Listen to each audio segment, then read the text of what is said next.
Hello বন্ধুরা, আশা করি আপনারা ভালো আছেন। আজকে আমি বলবো কিভাবে আপনার কম্পিউটারে বা ল্যাপটপে পাসওয়ার্ড সেট করবেন।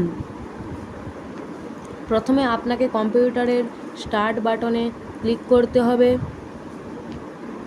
তারপর সেটিংস ওপেন করতে হবে এবং ফাইন্ডের সেটিংসে পাসওয়ার্ড সার্চ করতে হবে। তারপর চেঞ্জ ইওর পাসওয়ার্ড বাটনে ক্লিক করতে হবে। এরপর পাসওয়ার্ড লেখাটিকে এক্সপ্লেন করবেন এবং অ্যাড বাটনে ক্লিক করতে হবে। তারপর নিউ পাসওয়ার্ডে আপনার নতুন পাসওয়ার্ডটি দিতে হবে। তারপর কনফার্ম পাসওয়ার্ডে আবার সেই পাসওয়ার্ডটি দিতে হবে। তারপর পাসওয়ার্ড হিন্টসে আপনার পাসওয়ার্ড হিন্টস দিতে হবে। তারপর নেক্সট বাটনে ক্লিক করতে হবে। তাহলে আপনার কম্পিউটারে বা ল্যাপটপে পাসওয়ার্ড করা সেট সম্পূর্ণ হবে। ভিডিওটি ভালো লাগলে লাইক, শেয়ার এবং সাবস্ক্রাইব করতে ভুলবেন না। এরকম কোনো কিছু প্রবলেম হলে আপনারা এই ভিডিওর ডেসক্রিপশান বক্সে হোয়াটসঅ্যাপ লিঙ্ক দেওয়া আছে, তাতে জানাবেন।